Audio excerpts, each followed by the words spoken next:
So welcome to our latest webinar, the award interpretation session. The award interpretation session is not to focus on all aspects of the award, because frankly that would probably take us all day. We aim to deal with the areas of the award that are the common areas for confusion and or questions from members and their employees, particularly given that the award terms don't necessarily makes sense to just anyone who's reading them who hasn't got considerable experience with industrial type language, legalistic jargon and those sorts of things. And sometimes the award clauses are written almost in backwards, in the reverse way. One of the lucky door prize for today, I'm sorry, it's not typically terribly jazzy lucky door prize, but there is a new award provision that you might have become aware of. The family and domestic violence leave provisions have been inserted into all of the awards, and they came into effect from the 1st of this month. So I'm going to try something fancy by way of sending you a document through this Skype for Business so that you can download that. Actually, I believe it's already there. So you should be able to access that by, it's available for all to download. So I won't talk specifically about the family and domestic violence leave. Have a look at that info sheet, or if you don't receive it or haven't difficulty accessing it, let me know and I'll send it around to you, or just shoot me an email. So today we will be covering apprentices, the pay structure, confusing elements around payment of training costs, myths around continuity of employment and apprentices coming to an end at the completion of training contracts. I know James Watt last month did a whole session on, or a short session on the travel and start and finish on the job provisions.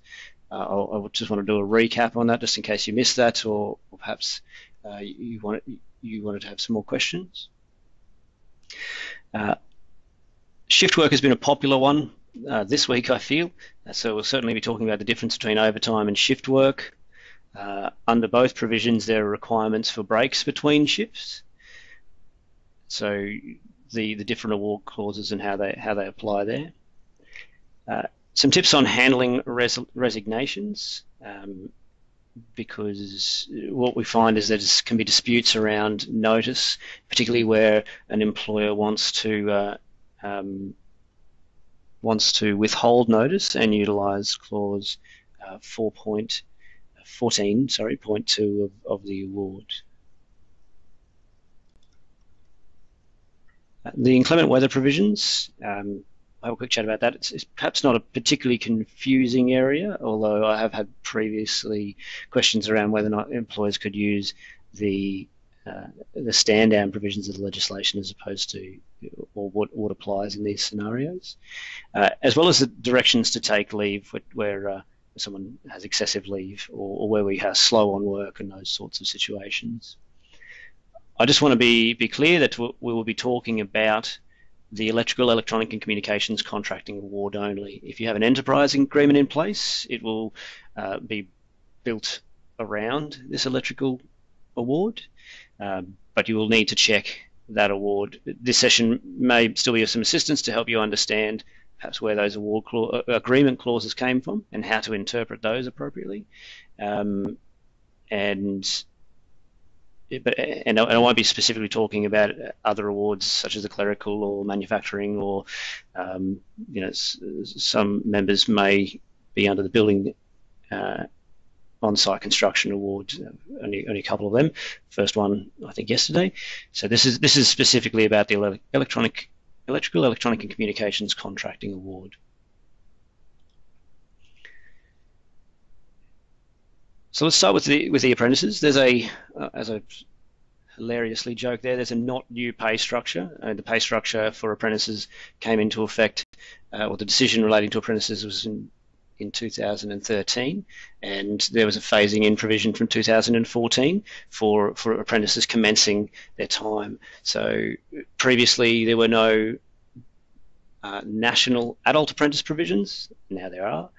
They were only for Queensland previously, and there was an increase to first and second year junior apprentice percentages. They went from being 45% under the old structure to 50 and 55% under this new structure. So we have had some, I guess, confusion and just some increasing costs for engaging first and second year junior apprentices based on whether they have completed or haven't completed grade 12.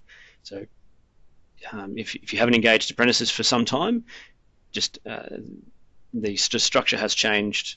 It's changed slightly for those workers. The big area of the award that I get the confusion for, and there's some myths and perhaps also the result of other organisations picking up the bill, is around payment of training costs. So to be clear, and some of these things may be obvious to many of you, but to be clear, apprentices are paid for their training time, and apprentices need to be allowed to go on that training time. We can't unreasonably withhold apprentices back. Just on those statements, apprentice wage progression is purely based on time. You might have someone who's a second year in time but have failed their first year subjects.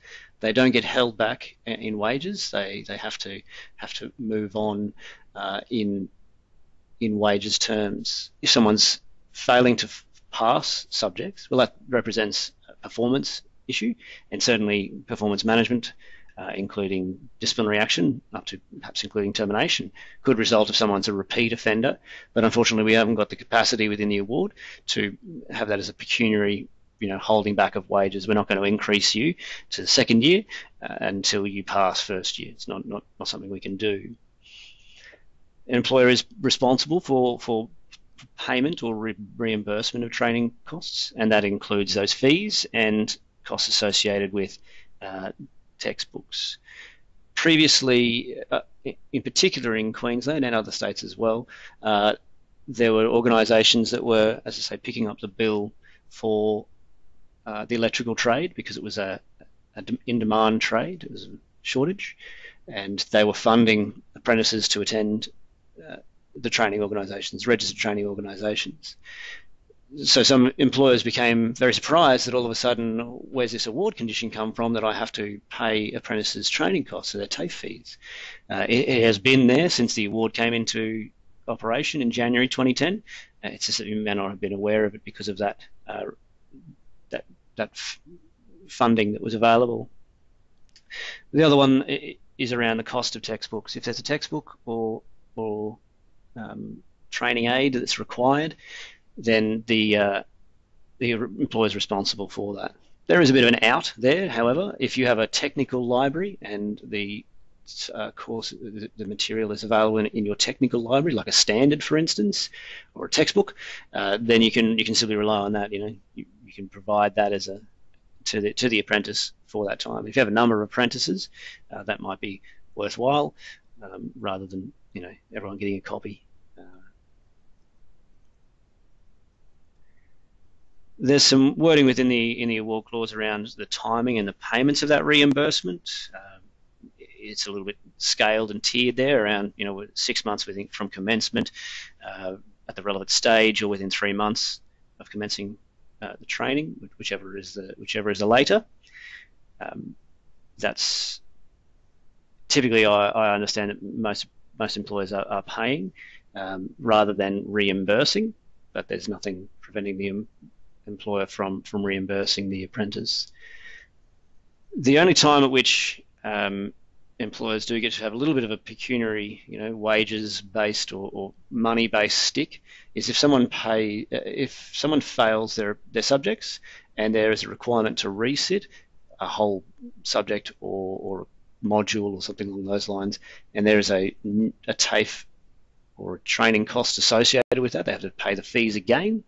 The employer can say, well, look, the award says I'm obligated to pay you if you're satisfactorily progressing, but if you're not satisfactorily progressing, then I'm unable to, I won't foot the bill again.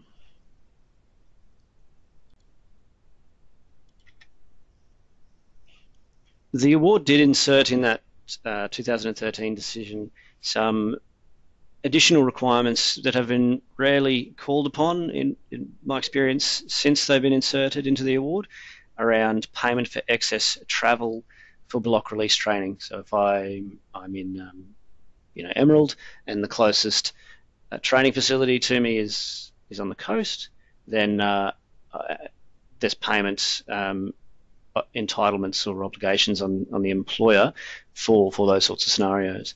It's to be clear, and this needed to be pointed out a number of times to the union in the matter, the Commission didn't make the decision to allow for excess travel costs with respect to the time spent travelling. It was about the reasonable costs incurred by the worker in order to get to the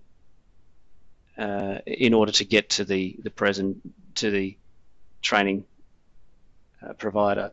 There are also incentives and reimbursement availability from the government for accommodation when they're at the TAFE, but it's around reasonable costs of getting to that. That may simply be fuel, bus ticket, train ticket.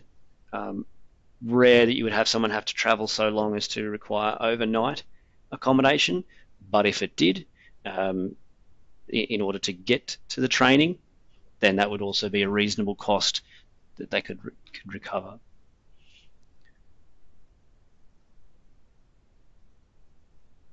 If there, sort of as that last point indicates there, if there's a closer RTO but the person wants to go to Wide Bay because the surf's great at that time of year, or visiting friends, and the provisions of the award don't apply if there's a closer establishment.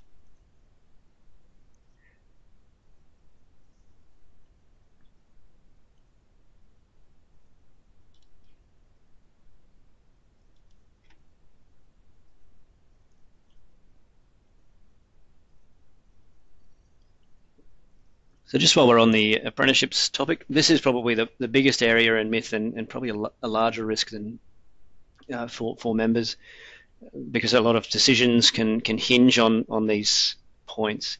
When someone completes their apprenticeship, if employment continues or doesn't continue at that time, and what to do, or what happens. So to be clear, if an apprentice goes through their time, they gets offered an ongoing position as a tradesman, the time of the apprenticeship is part of continuous service. So I've done a 4-year apprenticeship, then I've been a tradesperson for 2 years. That's 6 years of employment. Things don't reset once I come on as a tradesperson. I've had a number of myths around that area. There's no break in the employment contract in that regard. Yes, there are two types of contracts. There's the training contract, which has ended, and now there's a new role, but that doesn't create a new employment relationship. The relationship is still there.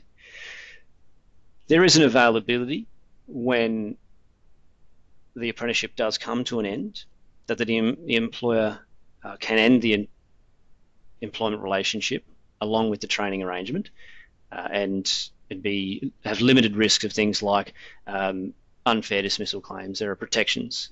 An apprentice is a fixed-term employee for the duration of their training contract. And so if the employment comes to an end at the end of the training contract, then we are able to neatly and cleanly sever our relationship. So that's the opportunity, and I think that's where the confusion often lies. Is, well, I understand you're a fixed-term employee, and now if I offer you something on that it must reset. Well, that's not the case, and so it certainly wouldn't be the case even if it was if you left aside the apprenticeship and you offered someone a fixed term position and then continued them on. Employment doesn't reset. They now become an ongoing employee. The employer is not under an obligation to offer ongoing employment at the completion. We do recommend that you advise the apprentice before the completion of the training contract that you won't be offering them ongoing employment, but there is no requirement to pay a set notice, a period of notice, or payment in lieu, because they are that fixed-term employee, and those notice provisions don't apply to a fixed-term employee coming to an end at the end of their training contract. If we're terminating during the training contract, let's say year 2, we absolutely do have to make that notice payment. And all the other provisions around unfair dismissal and those sorts of issues, they can become real claims against the business if we haven't gone through things like performance management processes or disciplinary processes prior to any decision to terminate. We do recommend, however, that you still give, there's perhaps usually no reason why the equivalent notice couldn't be given. We're looking at avoiding disputes in where they can be avoided, and while they're not entitled to notice, if we had the conversation 3 weeks out from the completion of the training contract and said, congratulations on completing your apprenticeship, we don't have anything on, or we're not prepared to offer you something ongoing, in 3 weeks' time, your employment will come to an end. No one can say you haven't met the notice obligations if you've had that conversation out 3 weeks out. So you're free to do that. And we recommend that to avoid the potential dispute, because if someone goes along to the Ombudsman, I've just been terminated from my apprenticeship, the Ombudsman's going to say, how long have you been there? They're going to give you the relevant notice. It's unlikely that the apprentice, when asking those questions of the Fair Work Ombudsman, probably the first person they go to for advice, or organisation they go to for advice, is going to probe or even get that information necessarily out of them. And I have had that scenario where the Ombudsman's given arguably the wrong advice, and we were tussling over 2 or 3 weeks' pay all the way to the Federal Circuit Court, small claims division, because the employer is saying, well, no, I can rely on this section, and the employee saying, no, I'm relying on the Ombudsman, and it was a long exercise, which ultimately just got settled on half. I do have a couple of questions here, which I'll go to. Thank you, Margaret.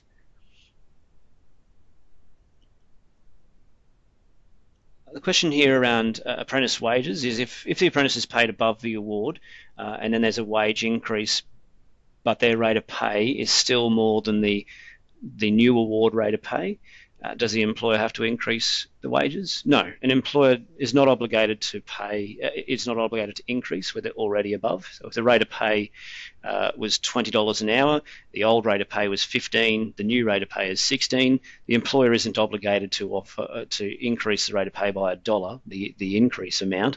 Its rate of $20 an hour can stay because it is above the award entitlement. I have another question here from Margaret, thank you, around the completion dates and people apprentices taking leave without pay.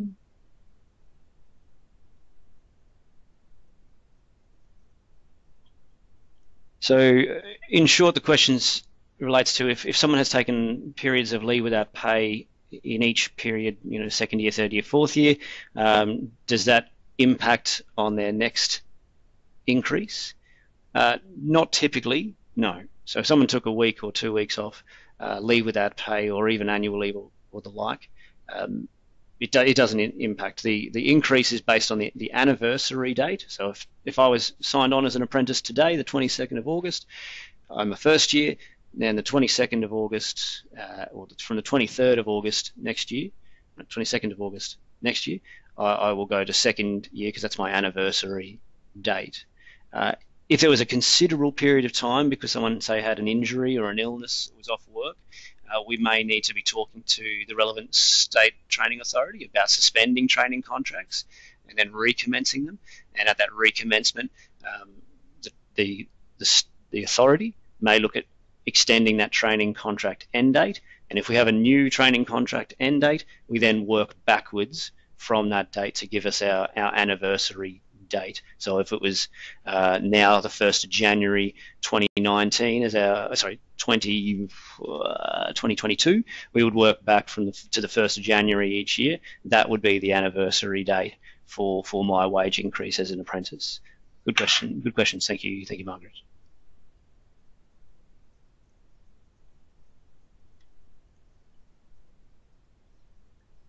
A couple of last points on apprentices continuing their employment. There's been a myth that leave is paid out at the completion, and those balances restart. As we said earlier, or established earlier, that there isn't a new employment relationship thing. We're not resetting, we're not restarting. They're just going from apprentice position to tradesman position. My usual example for that is if someone is a receptionist and they go to an accounts role, we don't restart the training, the employment relationship. It's just one role to a new role. They've got a promotion effectively. Same thing for an apprentice who's offered an ongoing position. Their leave will roll over. It's not a new employment period. It's all continuous service. Employers do often grumble that they say, well, this person's accrued this annual leave at first year rates of pay, and now I've got to pay them out at second, third, or fourth, or even tradesmen's rates of pay. We do encourage, apprentices to take their leave, and there are provisions within the award around having people take leave so as to alleviate that as much as possible. But we can't eradicate that type of issue, unfortunately.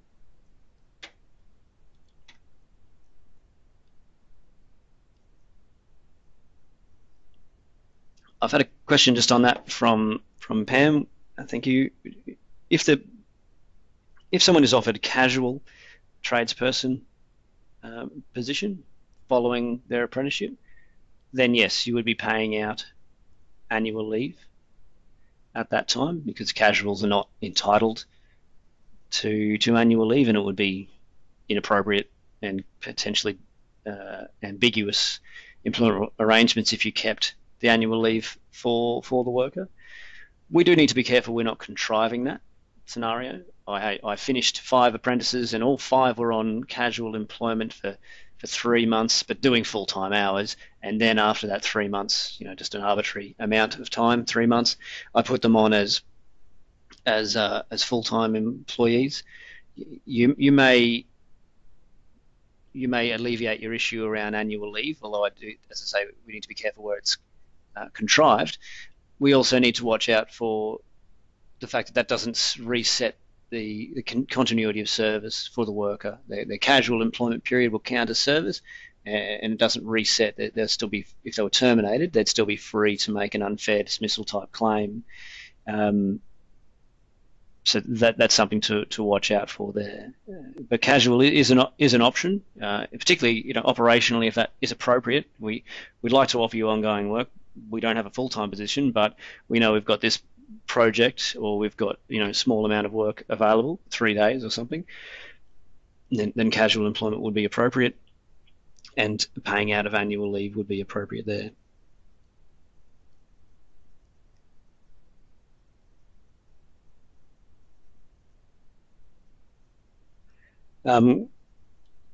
Janelle's just raised the point around a tradie who didn't take time off as an apprentice and had to pay holidays as a tradie. We'll talk later about opportunities within the award to direct people to take leave. So I can address that later.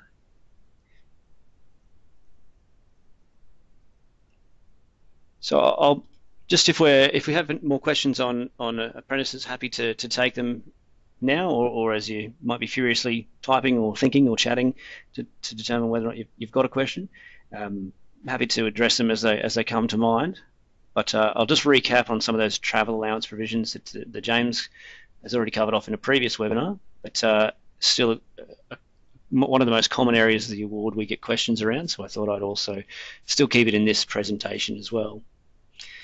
So the main 2 allowances are titled a travel time allowance and the start and finish on the job allowance. So the travel time allowance is payable where the worker presents to work. We kind of think of that as more of an attendance type allowance. It doesn't make any reference to how they get to work. They could walk, Pegasus, unicycle, Magical Dragon, their own vehicle. It just simply says where they present to work. So we treat it as the plain language reading, which is what the requirement of the legislation is, and treat it that way. The Ombudsman does have a different view around the fact that they don't come to the workshop, or if they come to the workshop, they're not entitled to that. However, we do know that the Ombudsman will walk away from its own advice if it's found to be wrong, which they did for the Queensland order for apprentices and trainees, which is going to cost a lot of the group training organisations millions of dollars because they were wrong. And they also say you can't rely on our information. They may not tackle you for fines, but they'll certainly still say that underpayment of wages exists. It's not an issue that typically arises a great deal for tradesmen, because tradesmen are by and large paid over the award, and employers load the rate of pay for those amounts.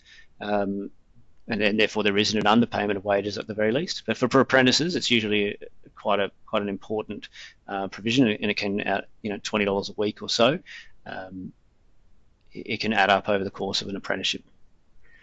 So where the worker presents to work. We also know that the ETU take the view that it's effectively a presentation allowance, and that the award's previous versions, if you go to the federal previous version of this award, it was literally called an attendance allowance. So for those reasons, we say that it's treated just as an attendance allowance. Haley's asked a question about if someone's using a company car. With respect to the travel time allowance, it won't have an impact. It will have an impact with respect to the start and finish on the job allowance, and I'll get to that component in a moment, but I just wanted to cover off the travel time one first.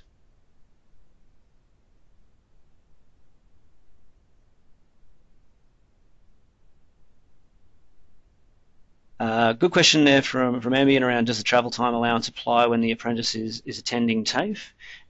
No. These travel allowances are site-based allowances, and attending training is not considered work. While they need to be paid for that training time, they still need to be paid their ordinary hours. Because they're not attending a site or the workshop, the travel time and the start and finish on the job allowances are not applicable. Jessica has a question around Christmas closures. I'll be coming to leave a little bit later, so I'll just make a note of your question, and we'll tackle it there when we're in the leave section.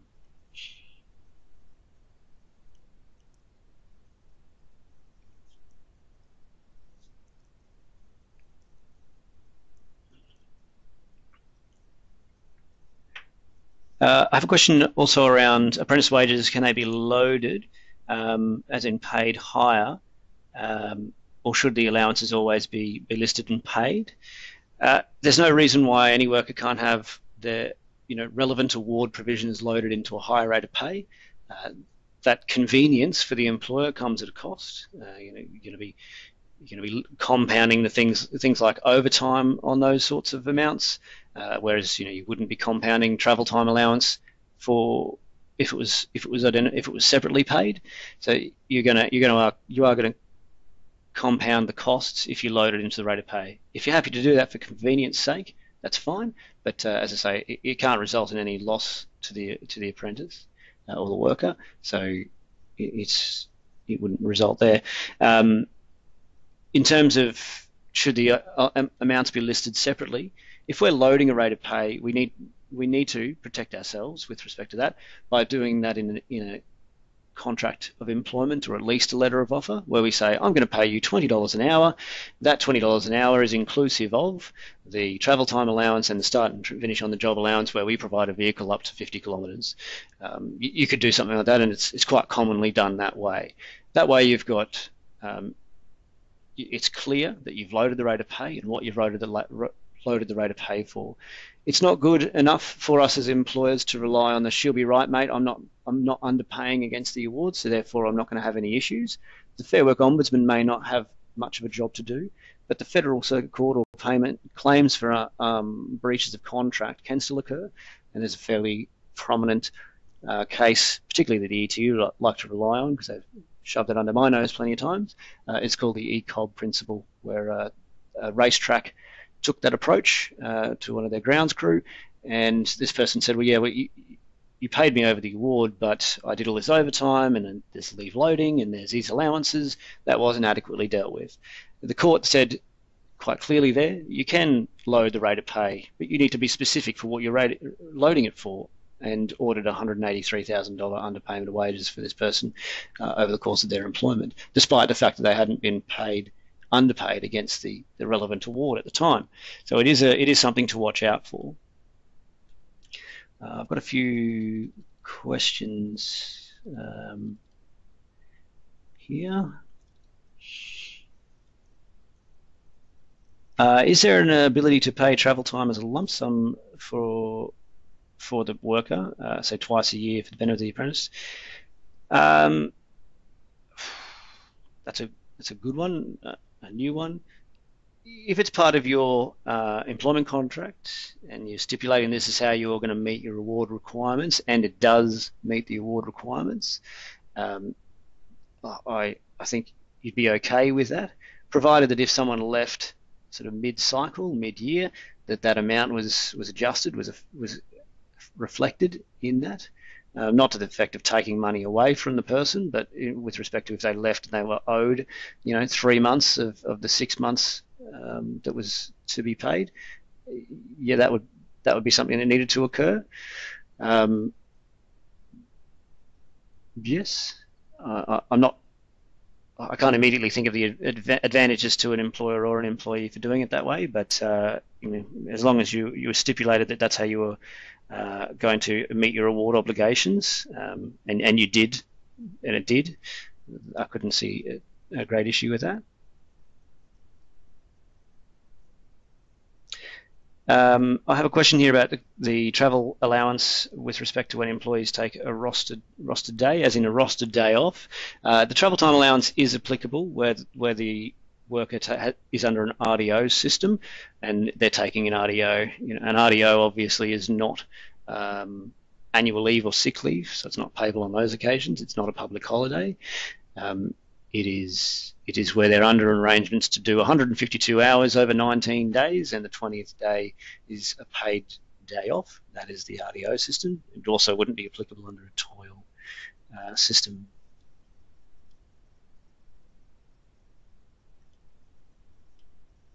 Just as a question also on, just back on the training, or I guess it's both apprentices and travel type question. So if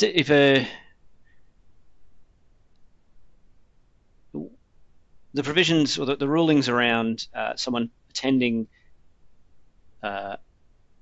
training and it being not work apply generally, not just to apprentices. So the types of travel provisions don't apply because you're not sending someone to a work site. However, if they're going to stay overnight, it wouldn't be unreasonable to expect that the employer is going to reimburse or provide those expenses. Otherwise, the person might just say, "You want me to go to this course, but you're not going to house me. I'm not going to go."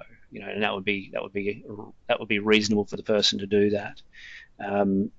If we're talking about TAFE fees for an apprentice, or accommodation fees for the apprentice, there's no requirement in that excess travel provision of the award to pay for meals or accommodation. It's simply about the reasonable expenses in order to attend the training course. So it's not payment for travelling time for an apprentice. It's payment for something like if they took their own vehicle, fuel, and if it was over a meal time, it was a long drive, it was over a meal time, payment of a meal allowance or something, or reimbursement for a meal. But it's not payment for meals and accommodation whilst they're at the training. So there's a distinction. It's about travelling to training, not about the training itself, where we're talking about apprentices. The other component to the travel time provisions, or the travelling provisions of the award, is the start and finish on the job.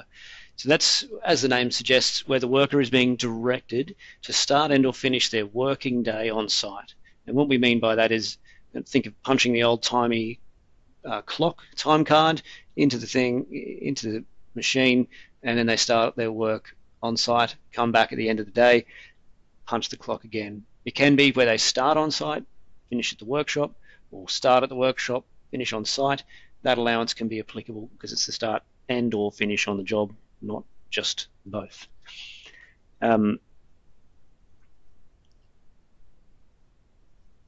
The other tricky component, which might not sound tricky, but we're dealing with fine line interpretations from time to time, is commence work. If it were the award does allow for in clause 17.5 D3 that the provision of transport can be from the worker's house or from the office or depot. Where an employer provides it from the office or depot, they need to be careful that the worker isn't going to do work when they're there. And what we mean by work is pick up anything other than just picking up keys and driving off. If they load a vehicle, if they pick up plans, if they hitch a trailer on, if they stock a vehicle, all those things, they have commenced work. And so therefore we couldn't use the start and finish on the job, or at least the start on the job type provisions, because the person has already started work at the workshop. So we need to understand that. You may still get advantage, however, from starting the person at the workshop. They do the loading up, but they finish from the work site, and that's the end of their day. And that travel back to the workshop is not it is paid as part of the allowance amount. It is not paid as overtime, which can be the cost attached here. There are a number of worked examples that are around in our information sheet on this. So if you wanted to shoot me an email, I'm happy to provide that information sheet, or it's also available on our website.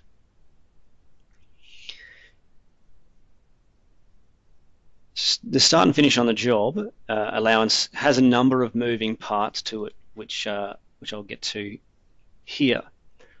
This is whether somebody is provided with a vehicle or not, or finding their own way to site can have an impact. Also, the distance the job is away from the workshop, and whether the person is then going to travel in excess of 50 kilometres to get to that. So starting at the top, if a worker is using their own vehicle or finding their own way to site, then the amount is $19.45 per day, and this is in addition to the travel time allowance, which, if you're playing at home, is $5.98 per day. If they're being provided with transport, that is, they have a company vehicle, or another tradesperson comes by and picks them up, or the apprentice perhaps has the vehicle and comes by and picks them up, then it is applicable.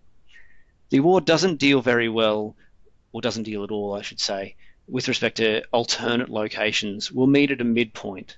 We'll meet at the Macca's, or we'll meet at the local, servo. It doesn't deal with that sort of scenario, so we need to be careful there that it's actually a benefit for both. Or you might find that you're paying $19.45 to one for going to the alternate location because they're not being provided with transport, and $3.49 to the other because they are being provided with transport from home or the depot. So it does pay to give some consideration to that. We had one member whose apprentice kicked up a bit of fuss to say, well, it only suits the tradesman to meet at this midpoint. It doesn't suit me.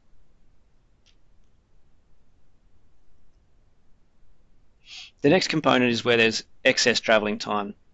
What we mean by excess travelling time is where the job is situated outside a 50-kilometre radius from the office or depot, and the worker needs to travel in excess of 50 kilometres to get to that site. So there's two gates. If I live 10 kilometres from a job site, which is 60 kilometres from my employer's office or depot, I'm not travelling in excess of 50 kilometres, so I only get the first component, the $3.49 or the $19.45. I don't get a minimum payment for travelling in excess. Just on that point of minimum payments, when people read the 15-minute component, they see it as 15-minute increments. It's not an increment. It just means that if I was to travel 10 kilometres in excess of 50 kilometres and that took me 12 minutes, the minimum payment would be 15. If it took me 20 minutes, then the payment would be 20 minutes. The advantage to the start and finish on the job, particularly where it's the excess travel component, is that we're talking about an allowance payment, and this time is not part of the hours of work. The time is an allowance payment. What the award says is telling us is, in order to determine how much this allowance needs to be, it is the time spent travelling in excess of 50 kilometres. So it gives you a formula, if you like, to work out the allowance, rather than just tell you what the allowance will be. Again, that is in addition to the travel time allowance and the 1945.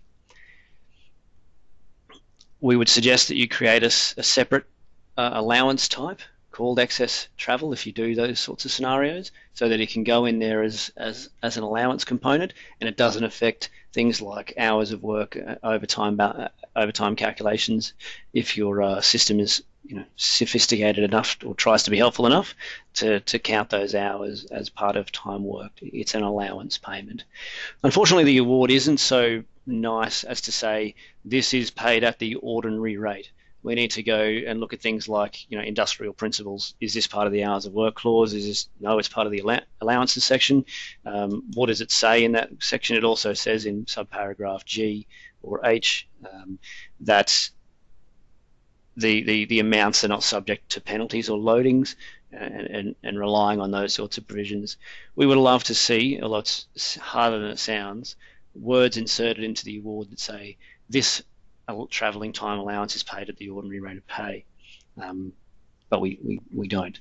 It is an accepted interpretation though, so we're not being dodgy or reading anything too favourably from an employer's perspective by taking that approach. Is there any questions on the travel provisions? As I say, I'm only recapping what James did last month. He did a whole session on the travel time allowances that you might like to read and listen to if you wanted to cover up on that one.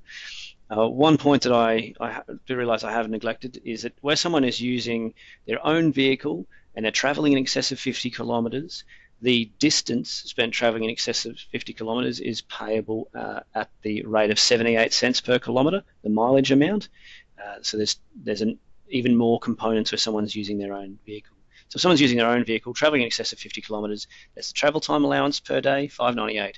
There's $19.45 for the travel in excess of 50 for the first 50 kilometres, and that's only paid once. Then there's, for each direction they spend travelling in excess of 50 kilometres, they are paid the time spent travelling in excess of 50 kilometres. Then each time the distance is spent travelling in excess of 50 kilometres, they're paid the mileage. Quite a complicated provision. That's why we did a whole session on it. That person is entitled to 4 different allowance type provisions.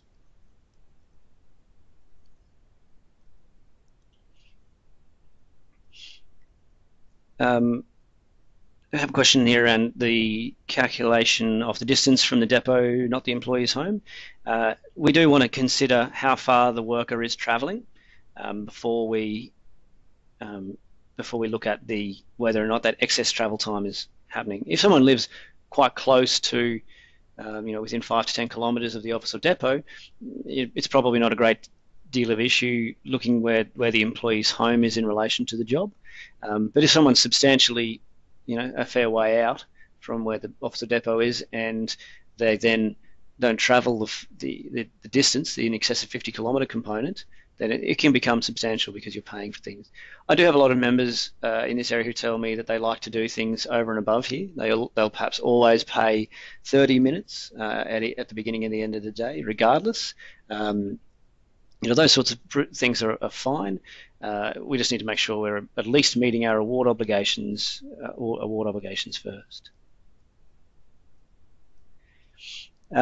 Just as a question around if they're using a fuel allowance, paying for their own vehicle. The travel time allowances are not simply about fuel. It's about use of own vehicle, which is more than just the fuel components, the wear and tear. It's the maintenance, is what the mileage components talk about. Also, if you had a vehicle that ran at 78 cents per kilometre, I'm not a car buff, but I believe that would be a fairly inefficient vehicle. So there's clearly some components in there for more than just the fuel component. You might try to unpack the value of that 78 cents per kilometre or the 1945 that represents the fuel amount. That perhaps is beyond my mathematical capacities to try and do. You'd have to look at the efficiency of the car,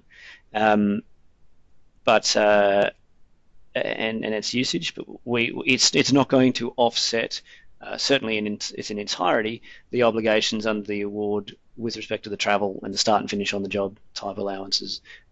It wouldn't even go so far as to meet the 78 cents per kilometre component, I would have to say.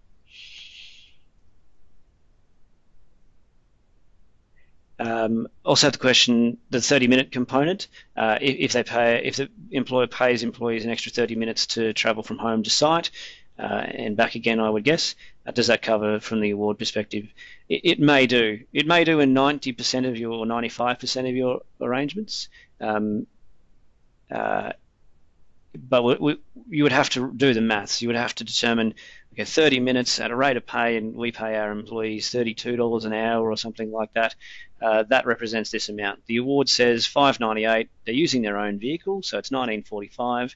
This is 30 minutes per day, which ends up being an hour perhaps if you're doing it both directions. Does that hour meet my award obligations? If your maths comes out that you're in front, fine. If the maths comes out that you're behind, then you'd need to have a look at those arrangements. Or if on the odd occasion you do jobs that are further away, then you would definitely need to have a look to understand how far your 30 minutes is getting you. What are you buying with that 30 minutes? So it could, but you have to look at the award obligations first, and then determine whether or not we've got enough there.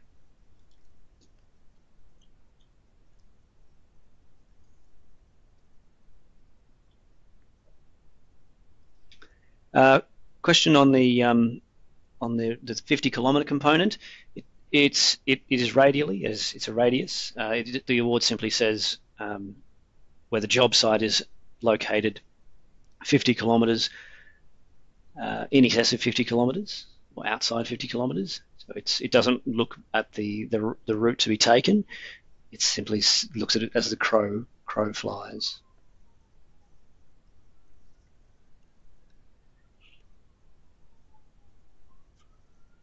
Happy to take more travel time questions as we go, if they continue, or if you have, as I say, we have an information sheet on the travel time allowances and some worked examples in there which run you through these sorts of scenarios, so we can deal with those specifically in that, or you might find that a useful resource.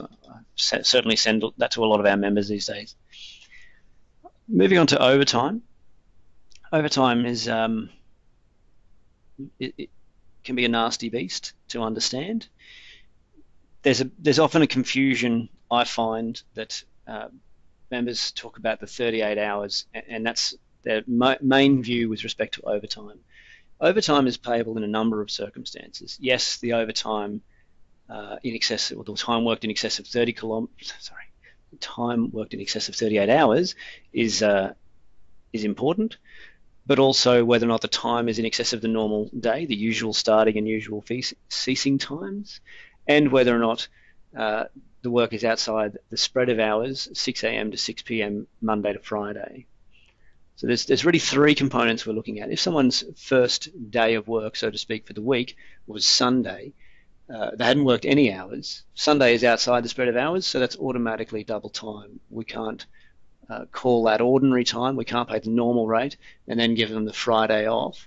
The award doesn't allow for that immediately. There are toil provisions, but we'll just deal with what are the overtime provisions for the moment, and that worker's time would be considered overtime. Another important element around overtime is that the overtime hours, they don't count towards the 38-hour ordinary working week. If I do 2 hours on a Monday morning between 4 a.m. and 6 a.m., those 2 hours are overtime hours because they're outside the spread. They don't count toward, they're not 2 hours towards my 38 hours because they're overtime hours. One of the common confusion ones is where they do an early start, the worker does a normal 8-hour day from that early start at 4 a.m. how do we pay that? How do we charge? How do we account for the time? It's 2 hours at overtime. Then from 6 a.m. when we can start ordinary hours, we then move on to the normal day, a 7.6 hour day, as is typically. I have a question around if the business is a 24-hour business.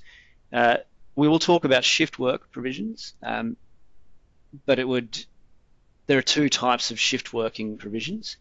And you may not, even though you might be a 24-hour business, I would take a guess to say you are available for people to be on call 24 hours a day, but you don't have people working around the clock, as in a day shift, an afternoon shift, and a night shift. If you do, then those workers are continuous shift workers, and there are provisions in the award for you there in 24.10, and you can rely on the loadings of clause 24.13. But where we're talking about someone being available for being called into work, that is overtime. There are, as the slide here suggests, there's availability for duty provisions. There's an allowance, and in that allowance you're paying someone to remain on call, to hold themselves in readiness, be available to return to work. If that return to work is at midnight, well, then the relevant overtime provisions apply to that.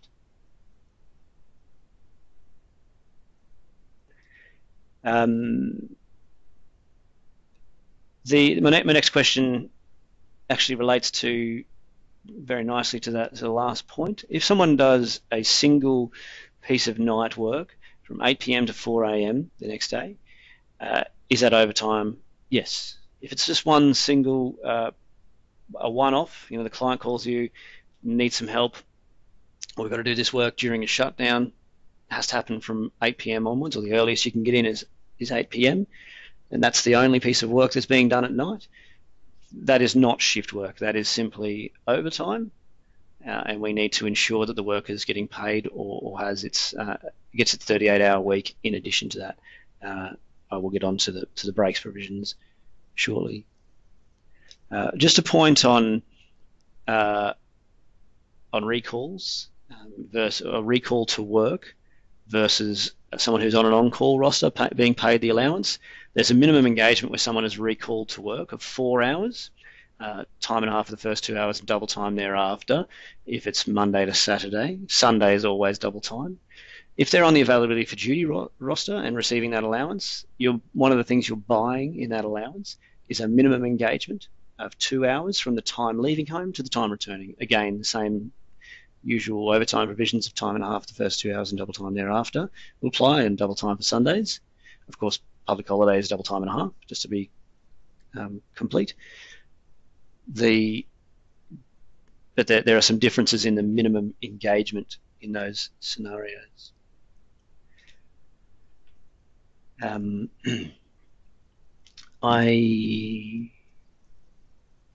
Hopefully that answers the question around what is the overtime payment.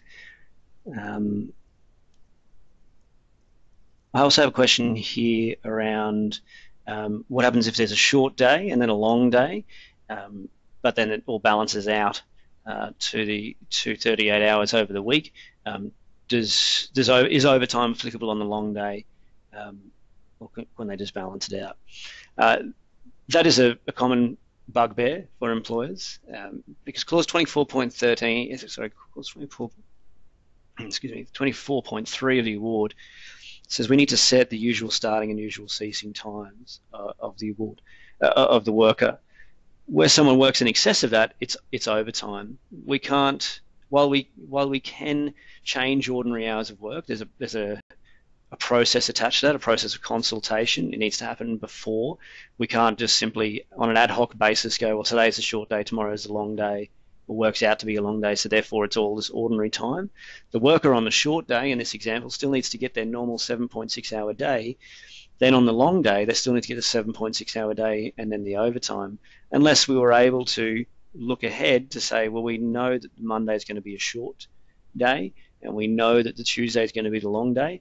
We're going to go to this apprentice to seek a change to the ordinary hours for the week, perhaps by doing a roster. This week we want to work the following because we know that we've got these big jobs, or we'll be doing prep work for the big job on the Monday. That'll be at the workshop and setting things up, and then from Tuesday to Thursday or Friday, that's when the long days are going to come. So we want to spread out the ordinary hours that way. It is possible, but it can't happen on an ad hoc or on the fly basis.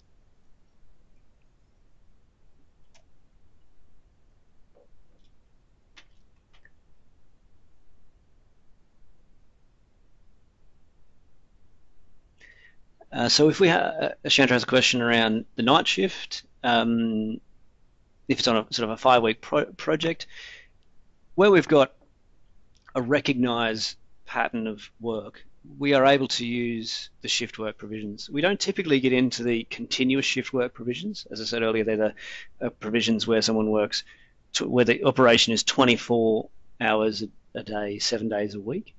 And the workers are working regularly weekends and public holidays. That's a continuous shift worker. What we commonly have are the provisions of the other than continuous shift work provisions, 24.11. That's where someone works a recognised pattern of, or at least recognised shifts, or establishes recognised shifts for afternoon or nights to be able to be used. So it's not overtime in that scenario. What we need, first of all, as the slide suggests, is we need to, again, like we do with the change of hours for the short day, long day, we still need to go to the workers, because we're asking them to change from day workers to shift workers for the period, and we're asking them to vary their ordinary hours. So we've got to go to them and say, look, we've won this work, or this is the project, we've tendered it on this basis, we're calling for volunteers, or we're looking to engage people as shift workers for this period, this is what the shift penalties or loadings would look like, who wants to do this as shift work? That would be an example of a consultation process around getting agreement to vary ordinary hours. Simply saying to workers, you're all doing nights, is not an example of consultation. So where we've got that agreement to vary ordinary hours, workers are going to become other than continuous shift workers for the period. We are calling those hours outside the spread of hours. They're ordinary hours. They are not overtime, they are shift working hours. So for a shift worker, the spread of hours is no longer 6 a.m. to 6 p.m. Monday to Friday. The spread of hours is Monday to Sunday. The same kinds of loadings will apply. Overtime is still applicable. Double time for Sunday, whether it's overtime or not, those things are still applicable. But we have the ability to classify hours of work as ordinary hours across that whole cycle.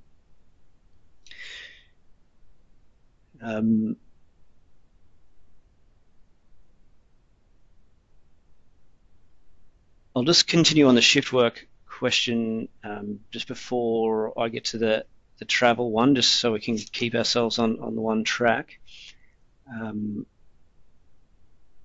In terms of recording hours for short and long days in the roster, do we need to provide a roster weekly to cover long and short days, not a standard 7.6 hours? Yes, a roster type arrangement would be appropriate. In the upcoming week, we're looking to work the following hours, setting the start time and the finish time. Not simply saying, well, we want you to work 4 hours Monday, 7.6 or 9 on the Tuesday. We want to go so far as to say, well, we're starting Monday at 6 a.m. or we're starting Monday at 8 a.m. and going till 12 p.m. That's how we need to record it as on a roster type arrangement if we have the ability to do that. A shift working roster or arrangement, the award has provisions in there for 5 consecutive shifts with respect to the loadings that apply on those penalties. The shift pattern of 5 consecutive shifts doesn't necessarily need to apply just to that worker. If you have a number of workers working this shift pattern, then you can rely on the shift pattern for the group of workers rather than just as an individual worker. So another question here from Beck around the 4 night shifts, and this is a good time to deal with that type of question. So just one sec.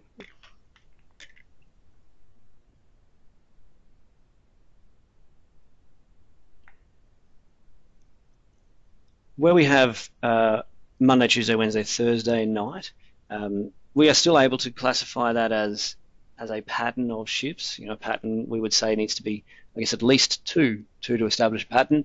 A single piece of night work can't be a pattern, you would say, unless it's perhaps the final piece of afternoon or night work within a larger shift cycle. But one where we do something like two or more, we can classify those as shift and therefore ordinary hours.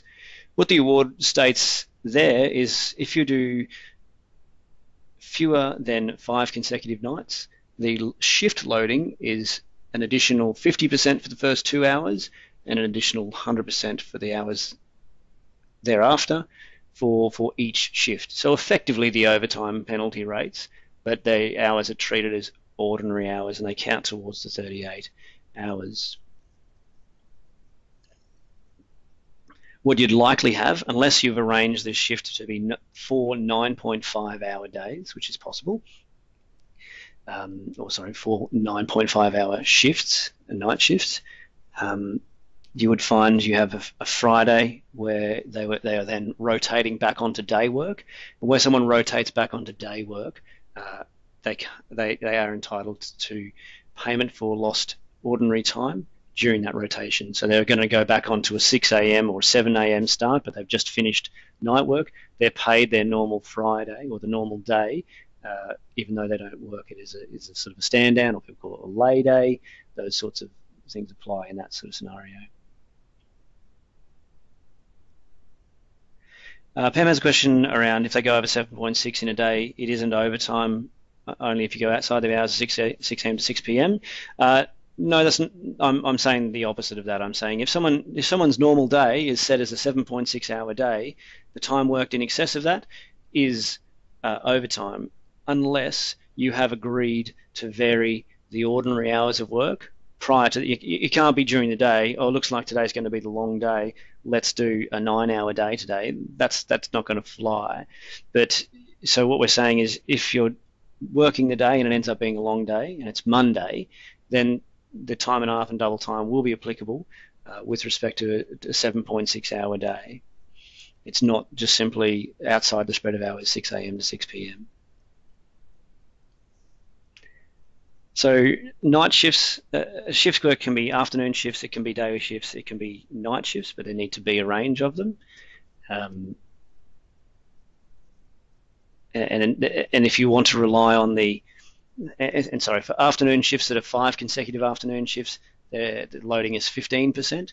If the night shifts are 5 consecutive night shifts, the loading is 30%.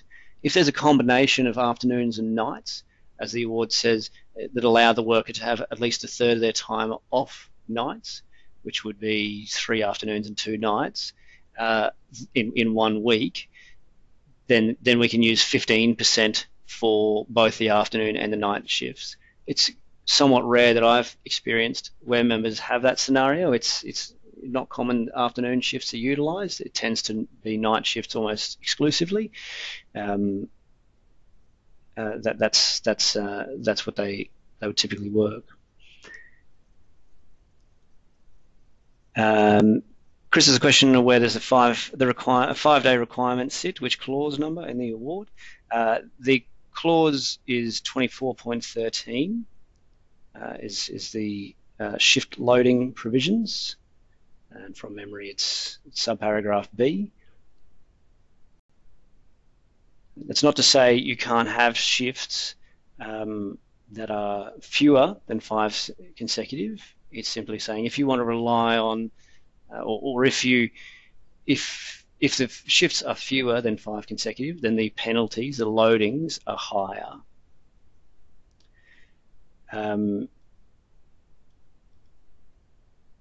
Also a question around whether we can set the workers' week as a 40-hour week instead of a 38-hour week. There are some options with respect to a 40-hour week. A 40-hour week may be conducted under an RDO system, so that's where the workers are doing working an 8-hour day. They're paid a 7.6-hour day, and then on the 20th day of the work cycle, they take a paid day off. So that's simply an arrangement of ordinary hours, 152 hours over 20 days, and that doesn't require or deal with any overtime. That's perfectly fine. The other options that members often do is again through something like a loaded rate of pay that we were talking about earlier. They'll pay a higher rate of pay, and they say we want to incorporate the value of 2 hours of overtime per week into this higher amount. The benefit to the employee is they get additional annual leave and sick leave. It'll go up to 160 hours of annual leave rather than 152, and the same concept for sick leave. If they take if a public holiday falls, they're paid for 8 hours rather than the 7.6. So you can do that. Again, you want to have that agreement in writing so that you have the support of that agreement, rather than simply rely on a she'll be right principle. But yes, you can set a 40-hour week in that way contractually.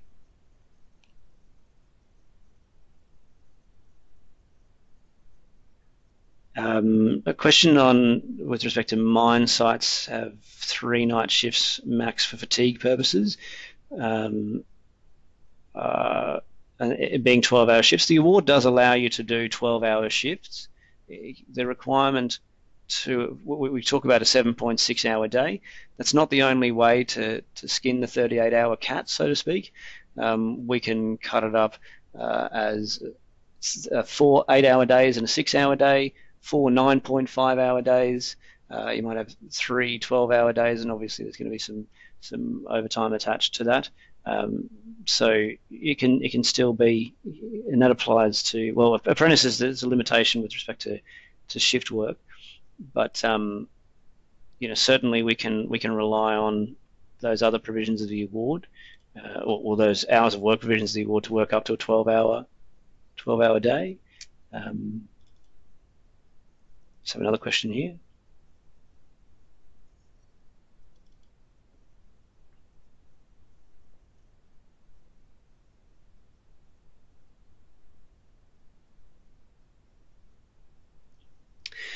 Tony has a question around a working day starting at 8 a.m. and finishing at 7 p.m. Is that a day shift with overtime, or does it become an afternoon shift with loadings included? We need to ensure we're meeting the definition of afternoon, or we can meet the definition of afternoon shift.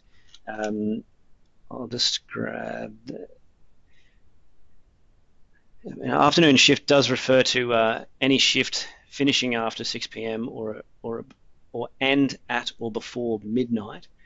So there's the potential for it to be an afternoon shift, but that would mean that the overtime's been worked before the shift started. So we would normally look at when is the normal day, when has the shift been arranged, and clearly here it is either a day work where overtime is applicable, which is probably the most likely. I'd say that's 99% of the time we're going to be looking at a day worker who's then gone into overtime, rather than someone who's a shift worker, was rostered on to an afternoon shift, but for some reason was called in early, either for a breakdown or somebody else couldn't come and fill their day working job shift. They were called in early, so that earlier work would be before their normal start time would be the overtime in that type of scenario. So unlikely, unless you're already under a shift working pattern, it would be unlikely that we would just call that an afternoon shift. We need, remembering as we started, when we started talking about shift work, is we need to establish the shifts. We don't go back and look at a timesheet and go, this kind of looks like shift work. Let's do that. It needs to be established up front.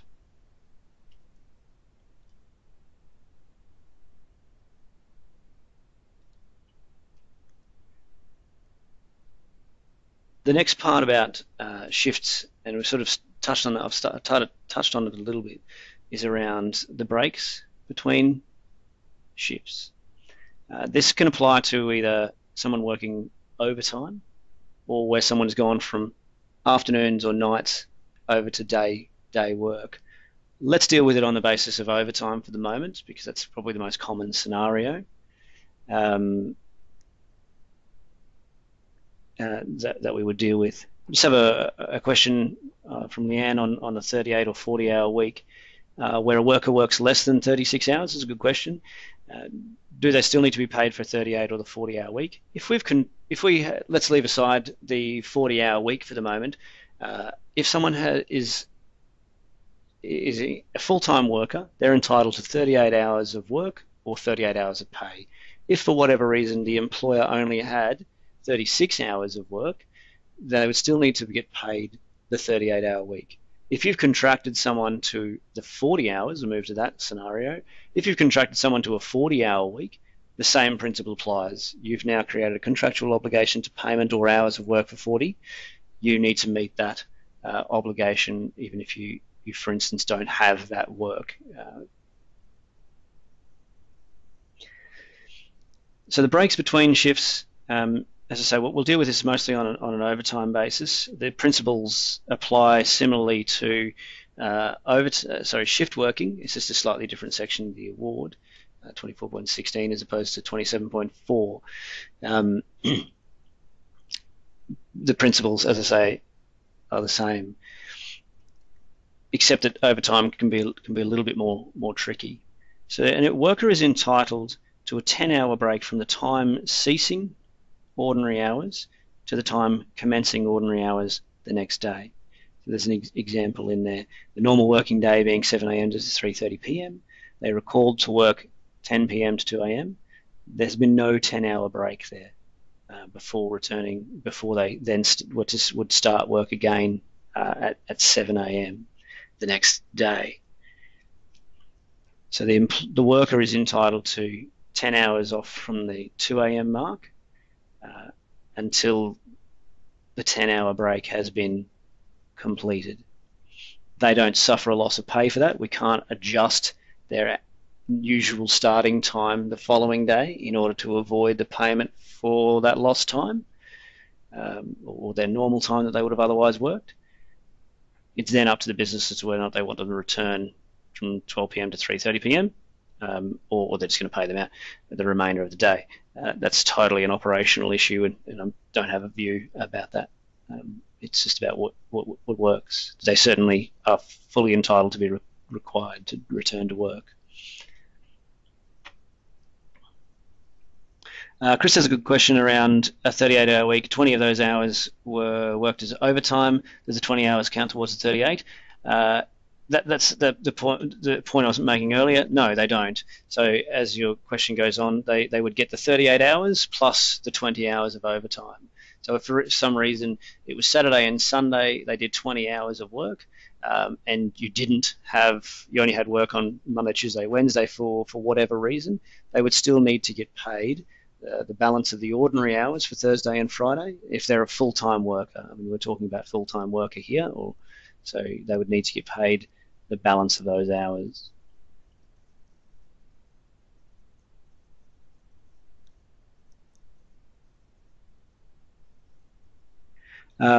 Question around an 8.5-hour day under an RDO system. Using the time in a 7-hour day, they would take it from the RDO time. Is that something that's able to be done? Yeah, I would probably be looking at a toil arrangement. So there is the ability under the award since 2016, August 2016, to go to employ a toil arrangement rather than using the RDO system, the RDO time, to offset a short day. A toil arrangement is where the overtime is banked towards paid time off on a single time or time for time basis. So if you do half an 8.5-hour day, the additional time is banked towards the toil. That way you could offset a shorter day under that mechanism. There are a few pitfalls with or risks attached to a toil system. It needs to be mutual agreement. You can't force it on the person. The person can walk away from the toil arrangement sort of at any time, or they could say, look, I've done a lot of toil here. I just can't see us me having that time off. I like that time to be paid out at the penalty rate. So it's something an employer can use, but it couldn't necessarily rely on as a cost saving measure. have a question around 10 hours where it includes travel time and the time they arrive on site. If we are dealing with a scenario where we've directed the worker to start and or finish on the job site, and let's say it's 1 hour travel to the job site, an 8-hour day on site, and then 1 hour travel home, the 1 hour or the 2 hours of travel in that scenario is not part of the working day, as we said earlier. It's the allowance payment for time spent travelling in excess of 50 kilometres. So the working day is a normal 8-hour day, and then the travel time, an hour each side, that is just simply an allowance payment. They don't fall into overtime in that type of scenario.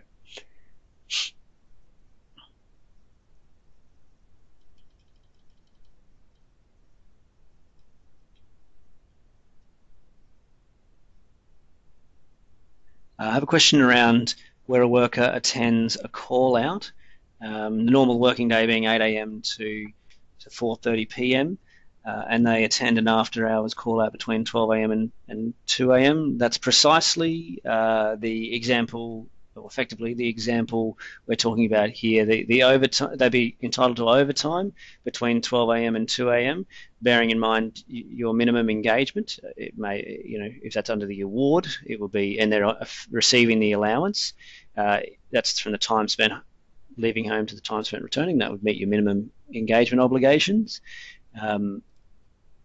That they haven't had a 10-hour break between the ceasing of work the first day and commencing the second, so they would be entitled from the end of the 2 a.m. time to a 10-hour break, and any ordinary time that falls while they're having that 10-hour break, they are entitled to payment for that.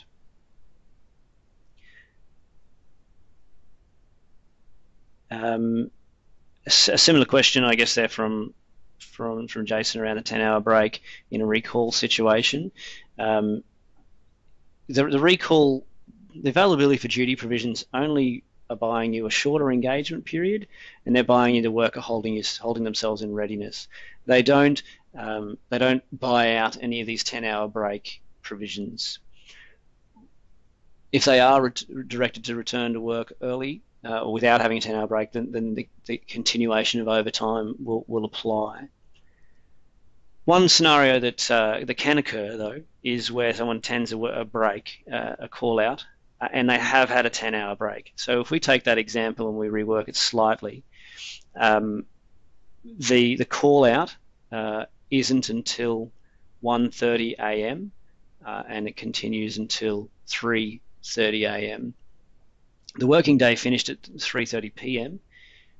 The 10-hour break has been satisfied at 1:30 a.m. So this worker is able to attend work at their normal start time of 7 a.m. in this example without having to have a further break. It's not a 10-hour break after having worked overtime. It's about 10 hours between the time of ceasing ordinary time one day and the time commencing ordinary time the next. So there may be examples where they may be called for availability, called out to an emergency breakdown or something, where they're not required. They still would be sent home. You say, well, you've done the call out, go home, have breakfast, take the dog for a walk, see you at your normal start time of 7. That's perfectly fine. You're meeting your award obligations there.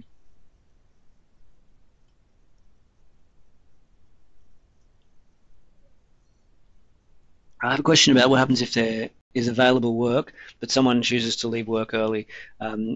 I presume we're talking a little bit more around, if someone works a 36-hour week rather than a 38-hour week, and who has to pay for that. The main aspect of that is who's initiating the shorter week is the question we have to ask first. If the employer initiates the shorter week because they say we've run out of work, or that'll do, pack her up, boys and girls, then that the employer pays for that. If the employee comes to the supervisor, the employer, and says, look, having the families around, gonna have a big kids session, gonna have a fire, barbecue, want to head home a bit early today, that's fine. If they want to take it as leave without pay, put that request in. If they want to take it as annual leave, they need to account for the time. The time needs to be accounted for is in short the answer. So if the worker initiates they want to leave work early, then they need to, in inverted commas, pay for that, either by virtue of a leave application for leave without pay or annual leave. Or maybe they're unwell, they're sick, and they say, look, I'm unwell, I need to go. That would be a case for a couple of hours of sick pay or something like that.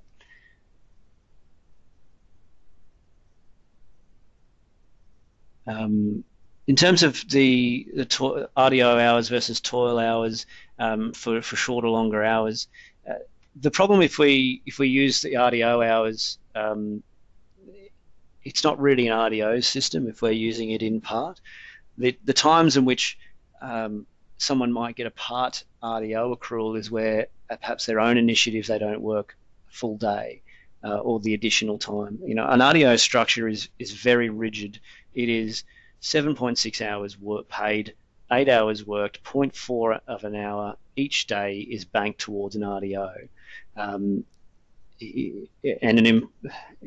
while RDOs can be taken by mutual agreement, and I guess even then part RDOs could be taken by mutual agreement, my concern is where the employer is initiating that for the purposes of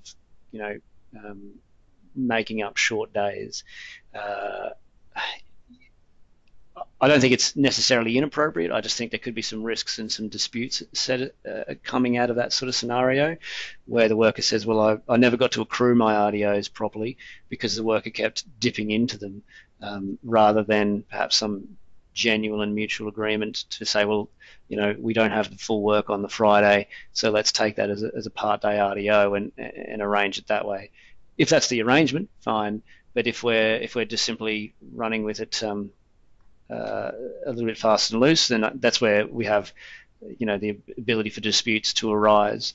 I mean, we're looking at record keeping and how we look at those sorts of arrangements and agreements as much as anything else in terms of how they're agreed to on an ongoing basis, not just about the contract of employment, but about how the arrangements and how the usage of the time comes.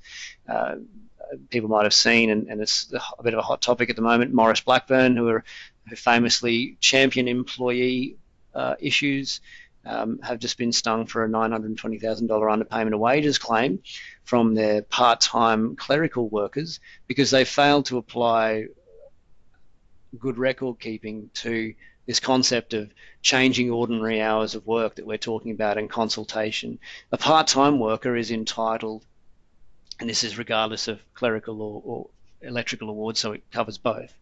The example, a part-time worker, if they work in excess of their ordinary hours of work per week, which may be defined as 21 hours, for instance, on Monday, Tuesday, Wednesday, if they work in excess of that, then they're entitled to overtime.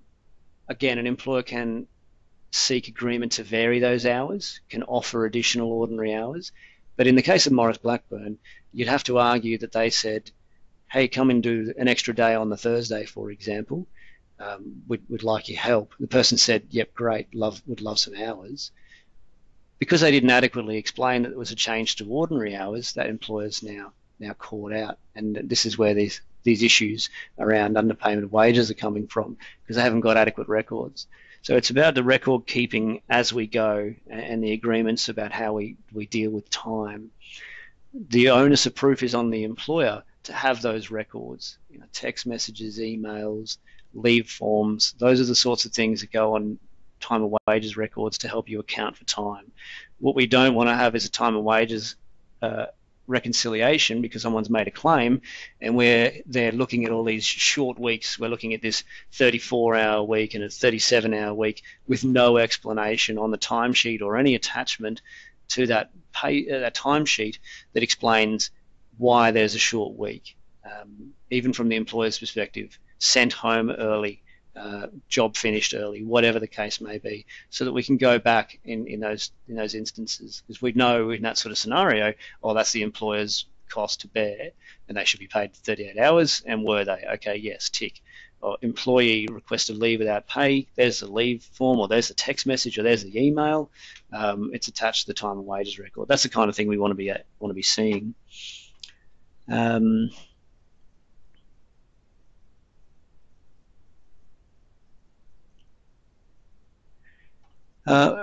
Ruth, it's a good question around using a toil system for an employee who has intermittent medical issues and wanting to bank their own overtime in order to help alleviate the strain on their personal leave balance. Yeah, that's fine.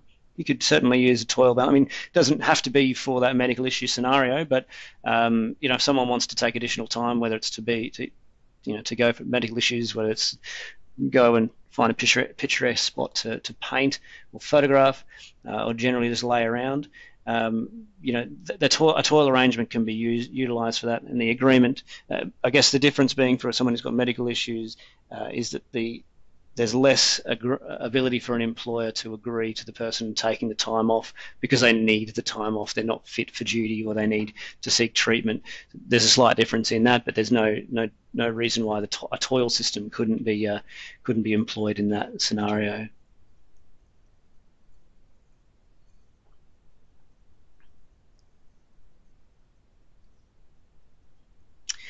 I have a question around an electrician who's starting their day at 6 a.m., do an electrical install, works 2 hours, then goes home, returns at 4 p.m. to do a 1 hour uninstall. Do they pay the 4 hour minimum, or would it be a total of the 8 hours as they started and stopped work twice in that day? If we're talking, so I'm making a few assumptions here that it's a Monday or a weekday, it's not overtime. And that the person's a full-time worker, or even if they were a casual worker, there's no such thing as a broken shifts within the award. So it would be difficult to say, well, it's going to be 2 4-hour. Well, actually, there's no minimum engagements presently. There are about to be 3-hour engagements come in, but the award change there is dragging its feet. But it would be in the case of a full-time worker, middle of the week. We have to find something for them to do in those hours between 6 a.m. and 8 a.m. and 4 p.m. And it would arguably fall into overtime for a full-time worker. If it was a recall on a Saturday or a Sunday, they go disconnect something. Someone comes along and does some work on the renos, or they do the renos and they get called back at 4 p.m. to reconnect. Or uninstall in this sort of scenario, then the recall provisions or the availability for duty provisions, they are per occasion. So it would be a 4-hour minimum per occasion that they work. So it would be 8 hours. The question is, can you have an 8-hour day ordinary and have a flexible RDO day off where it's at no pay? Effectively, you're arranging 38 hours, 152 hours over 19 days. You're just not banking. My concern is that it might be viewed as a breach of the award because you are doing the RDO system. You're just choosing to pay for it. However, the award does say you have options with respect to the arrangement of the 152 hours over 28 days. My concern would be is that it's a risk that you're not applying an RDO system when one is in existence, because the person gets benefits of accruing annual leave and sick leave on RDOs. So I have some reservations about that sort of scenario. Although I don't see it as you are still meeting your obligations with respect to 152 hours. I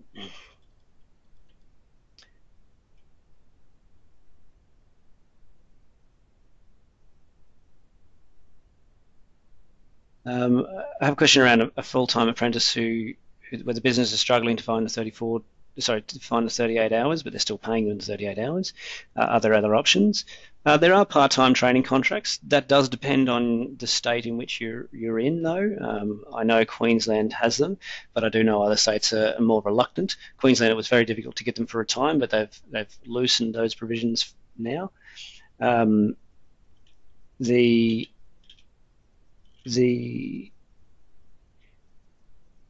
terms of, so a part-time arrangement might be appropriate.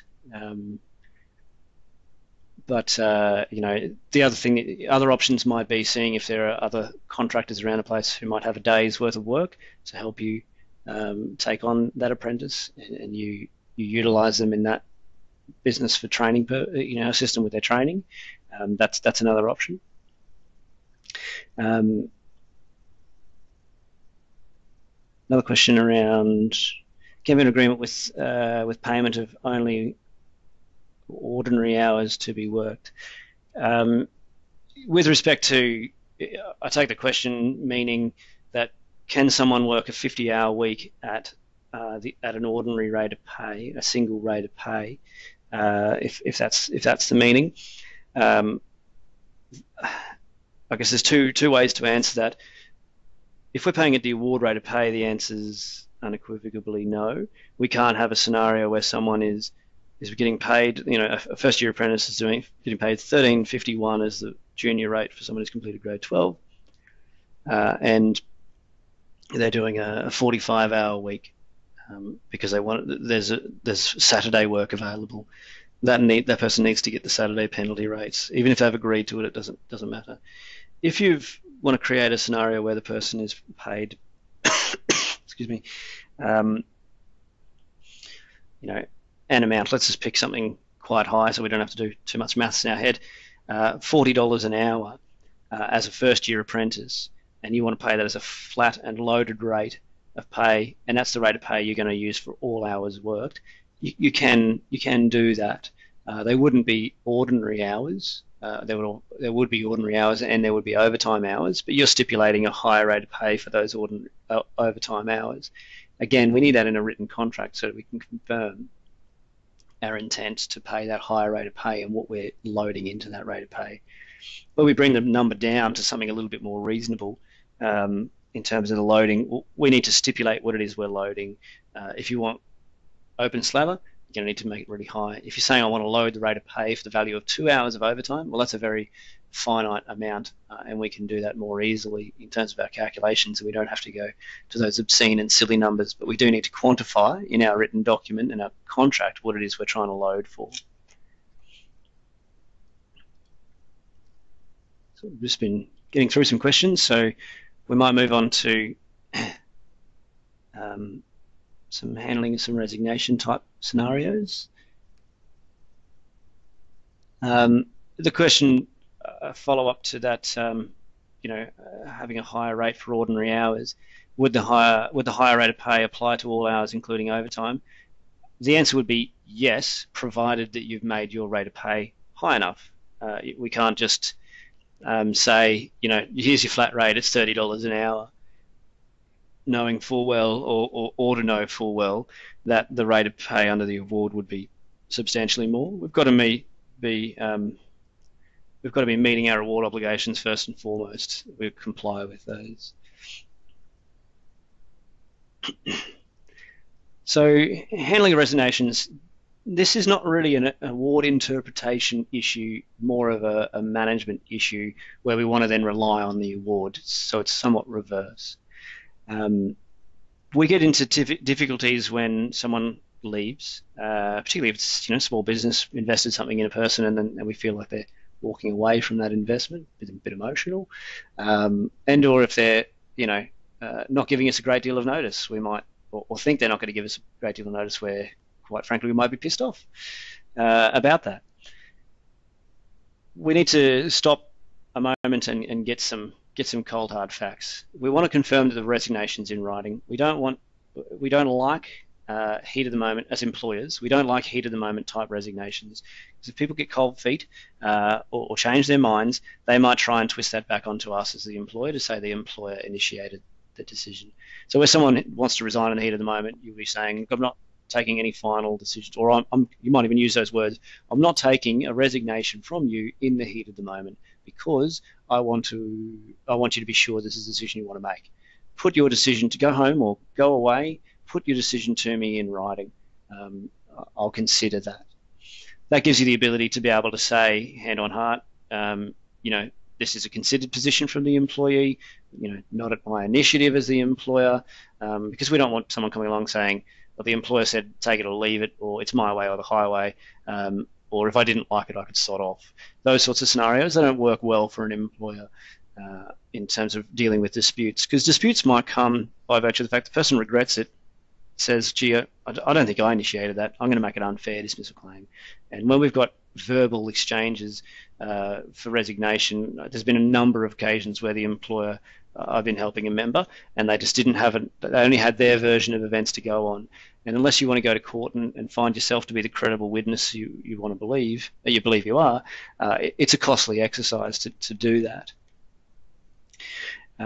So let's not. We don't accept as much as humanly possible heat of the moment resignations. Asking someone to put their resignation in writing doesn't make it, or someone not, let's put it this way, someone not putting their resignation to you in writing doesn't mean that it's not a valid resignation. It's still a valid resignation. You just want to have something you can rely on. So you might say to someone, look, put it in writing because I want to be able to confirm your final working day, and I want to confirm the day in which you're giving me that notice. Sometimes it might be necessary if someone's going to be very recalcitrant. You might write to them and say, this is a conversation we just had, and provide them with a copy of that so you've got at least a record. If someone's going to give you less than the amount of notice that they're requiring, they say, look, I've got this new job, it starts now or Monday, and it's Wednesday. You say, well, hold on a second, you've been with me for 5 years, you're with your apprenticeship and you've been here plus time. You're obligated to give me 4 weeks notice. We would encourage you also not to get into a position where you're saying, well, fine, rack off then, or fine, go, or gee, you seem to have made up your mind then, and say nothing. If someone's giving you notice and they're giving you less than the required notice, you need to consider some practical things. Are you happy to forego the notice period that person should be giving you? If you are happy, fine. Say congratulations, wish you the best, we'll pay you to your last day, and you will leave it outstanding as well. We're not going to hold you to the notice period. If you're miffed and you want the person to work the notice period because you've got operationally things you need them to do, you need to say so.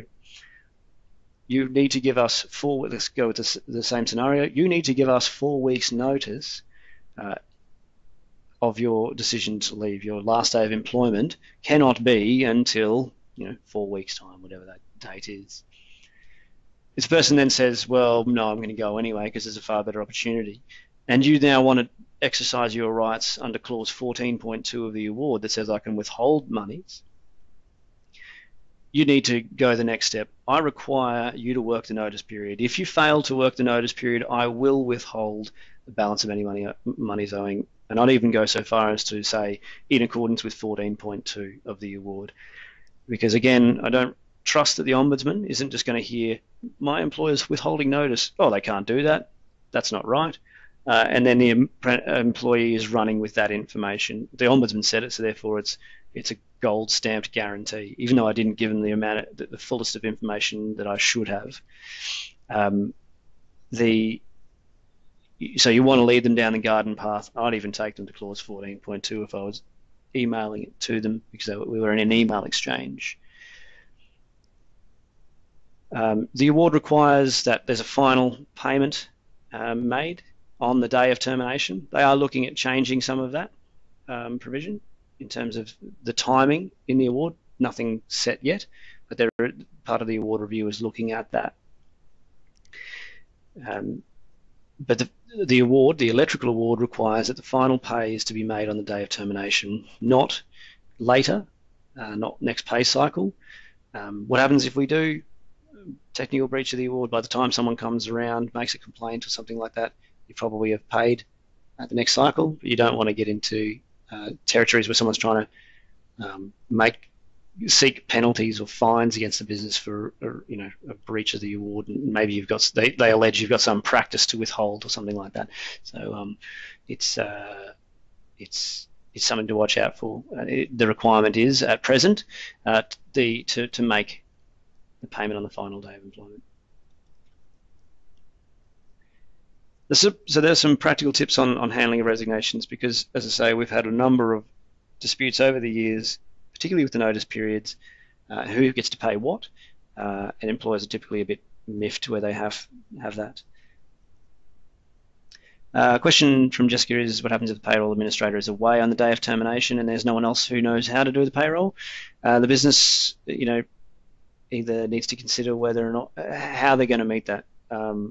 Is there another organisation who can assist in terms of a payroll type company? Is it simply going to run the gauntlet and say, well, look, we've been doing it for this amount of time and no one's made a claim against the business or sought fines against us for that reason?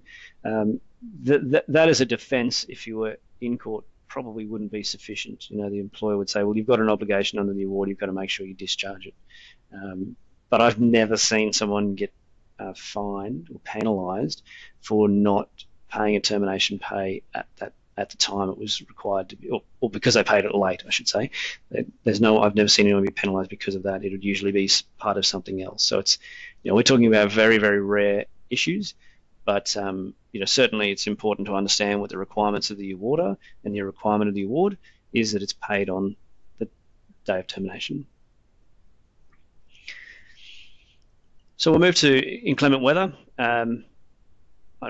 Certainly in Brisbane, it's been quite a dry winter, but I know other parts of the country have been experiencing other types of weather, and being, the lovely sunburnt country that we are, we don't just get wet weather, we get very, very hot weather as well. So inclement weather isn't just about rain, it's about extreme climatic conditions where it's unreasonable or unsafe, or not reasonable or safe, to continue working whilst exposed. So that's what an inclement weather type scenario is. And it's about the work, not about perhaps the person's individual circumstances. The common one that we get is rain affected areas. Work is back on at the in the area, but the person is perhaps cut off, or needs to perform repairs or make safe their own property. Is that inclement weather? That's no longer inclement weather, where the work site is safe or available or open, or there's alternate work. That's the individual saying, I need some annual leave or some leave without pay or something to be able to attend to my own property because of something, or my own personal circumstances. So there's a distinction there between the site and, I guess, the individual. There is a requirement with a reward in the award for the worker or workers affected to consult, to conference with the employer or supervisor, the representative, about the nature of work. If you fail to do that, or the workers fail to do that, then the provisions of the award clause may not apply or wouldn't apply. So what the conference provisions are about is about the transfer to other work, giving the employer the opportunity to assess, see if they can do something around making it safer, or transferring them to other work. It is not, as I had recently, the option of the employee to say, gee, it's raining cats and dogs here, just not going to go in. If you do that, you're not entitled to payment. I would suggest in the first instance where something like that occurs, particularly if it doesn't happen very often, or you don't have any sort of standard operating instructions around inclement weather provisions, that you set the agenda, you set the expectation and draw the line in the sand. Where it's wet weather, you don't make the decision on your own. You contact the business, then we'll make the call from there. If you're able to be transferred to an unaffected area, it's fine. The big issue being that there is no cap to these provisions. So if there's lost time, you're a solar installer and you have 2 weeks of rain and you've got a whole bunch of full-time workers, they're entitled to payment for lost time if you can't employ them to do that installation work. That's the real bite. There's nothing preventing you from running all manner of training courses, sending them on training courses, refreshers, cleaning workshops, all the kinds of semi-productive work you can, because you've got to pay for it anyway. But effectively, they're entitled to payment for lost time. We cannot rely on the stand-down provisions. We can't say, well, I don't have work, so therefore, you're out of a job until it stops raining. That's not appropriate, not relevant. These inclement weather provisions apply.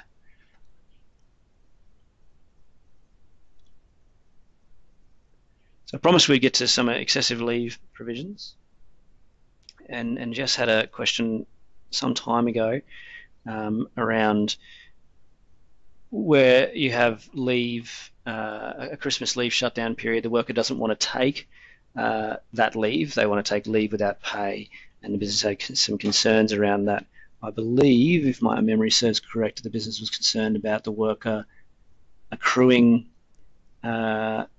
leave during that time. Just let me see if I can find that one again.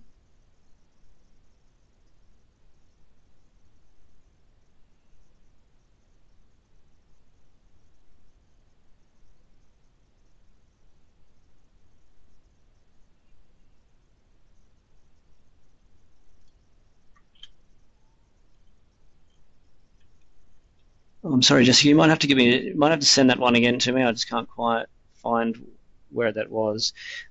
What I remembered from the parts of that question that I was looking to answer is that when someone takes leave without pay, they don't accrue annual leave or sick leave during leave without pay. So if someone takes leave without pay during your shutdown period, they're excusing themselves or seeking to be excused from the ordinary time that would have fallen over that time, and they're not entitled to accrue annual leave or sick leave while they're on leave without pay.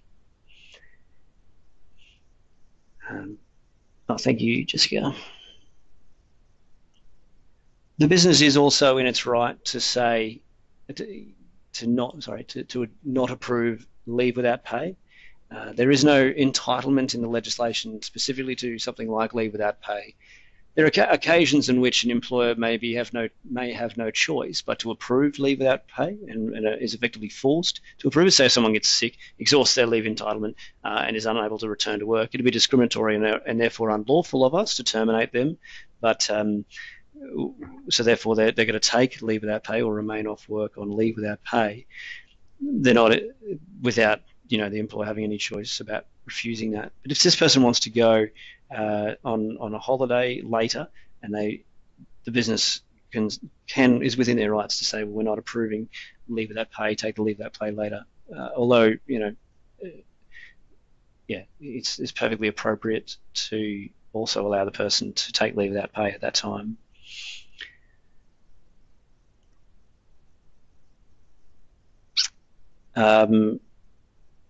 A question about the amount of leave that can be directed. We are obligated to comply with the award provisions in here with respect to leave, and it cannot be less than that. Let's just confirm that.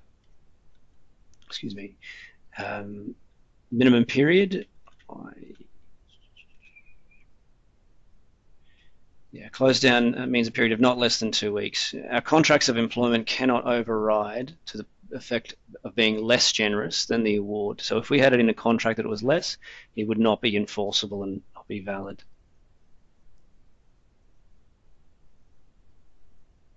If the worker doesn't have enough leave, they're not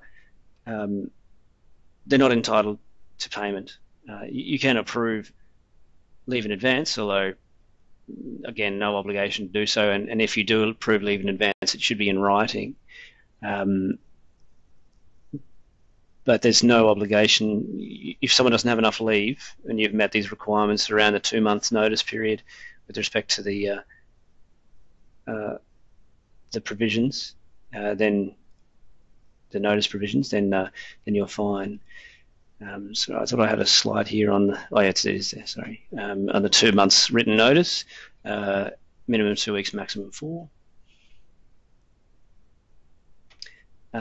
With respect to the excess leave scenario, a good way of whittling that down is having close down periods. Not all businesses are able to have a full close down. Arguably, the award doesn't prevent you from having something like a skeleton crew or declaring that the establishment, project or business or part, and there will be closed down.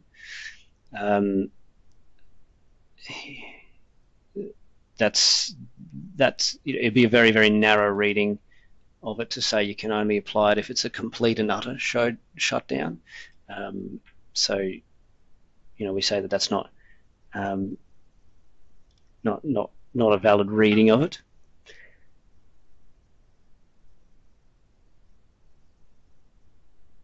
The question is also around why is it a minimum of 2 weeks? I couldn't guess, to be honest, why the award would say has to be a minimum of 2 weeks. It says a minimum of 2 weeks. To have it, to force. So to be clear, we're talking about directing people to take leave, and I guess I'll just touch on the nature of directing people to take leave as a bit of background as well. There's very limited circumstances in which an employer has the ability to force someone to take leave. We can't say things are quiet today, take an annual leave day. We can't say that. We can't direct them to take a leave day that way.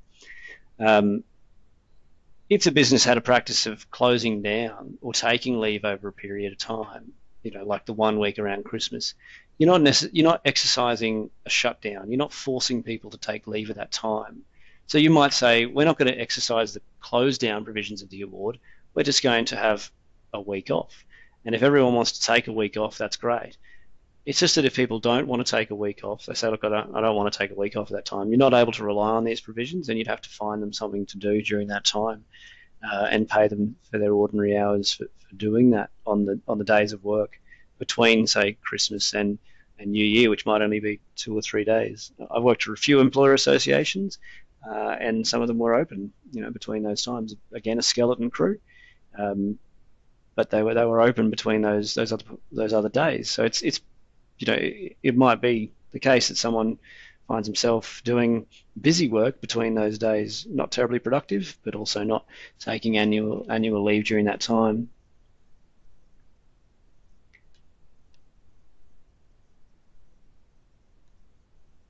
Question is, what if the only employee is an apprentice that wants to work through? If you use these provisions of the close down provision, you give the relevant notice. They don't get the choice about working through. You've declared the business closed down for that period. You need to apply by the minimums, so you're going to need to be closed down for at least 2 weeks. Sorry about that, but that gives you the ability to say, too bad, so sad. We're employing the award condition. The award condition is 2 weeks. Close down. We've given you 2 months' notice. Take annual leave or take leave without pay, your decision, or a combination. But the business will be closed down. That's your. These are some of your very few opportunities to really direct around leave. So as I say, you need to take them. And as per the earlier question, if it's only 1 week, then you're either left with giving this person something to do for the week. Maybe that means go and work for somebody else if they're an apprentice because they can't work unsupervised, or you extend your holiday. You don't have the ability to say the close down period will be for less than 2 weeks.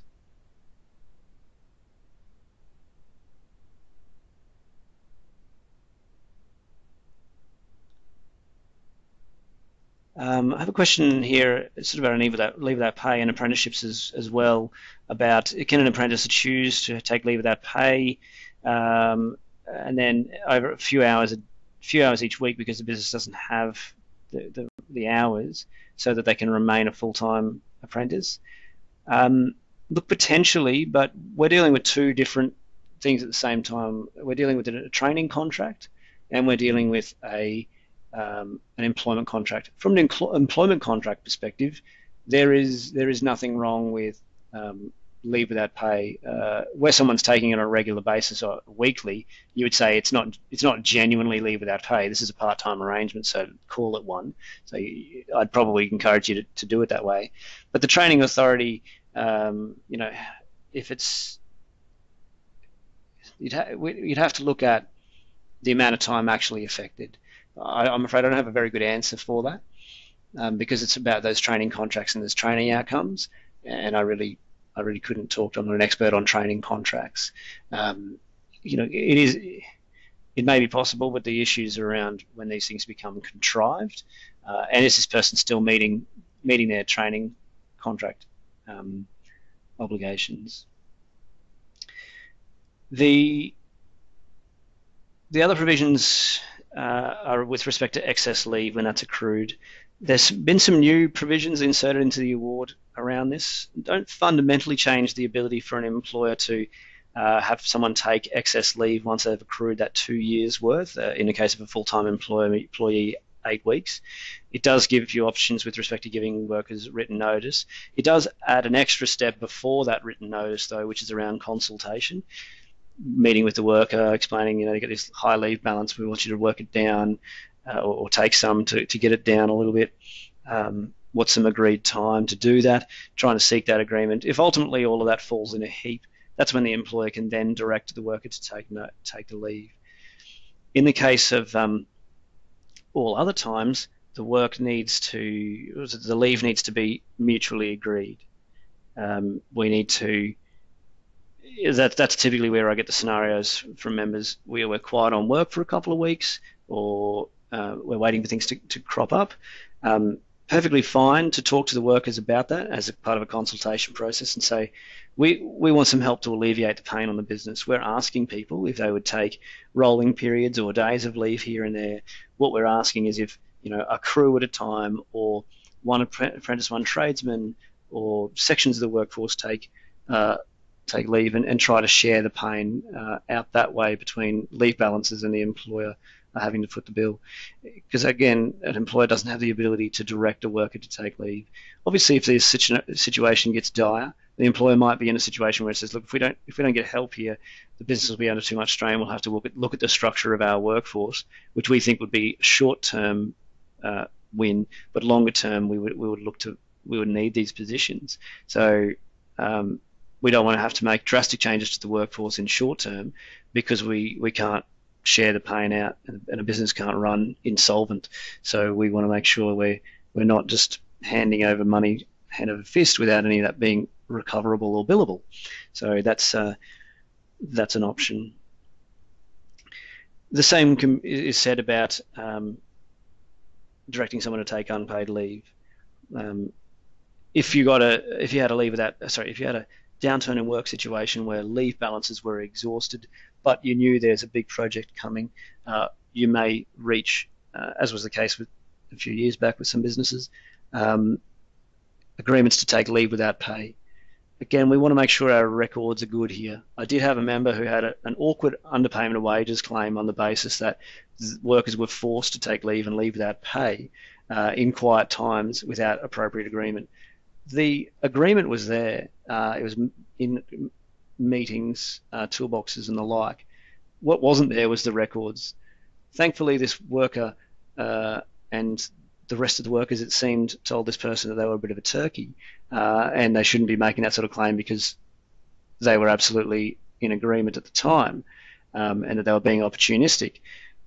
But it wouldn't have taken much to make that claim difficult and the person get a little bit of go-away type money to settle the matter because the employer didn't have, just even perhaps minutes where they signed on as to the outcome or a leave without pay form or annual leave forms for those periods. So record keeping is very important when it comes to these sorts of scenarios and the award in general in terms of its application.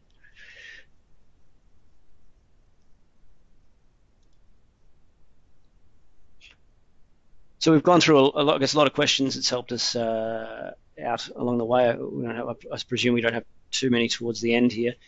Thank you for your questions. There have been some good questions, and I think that would have helped others understand some of the areas and the types of scenarios. I'm sure there are a lot of scenarios that people had that were similar.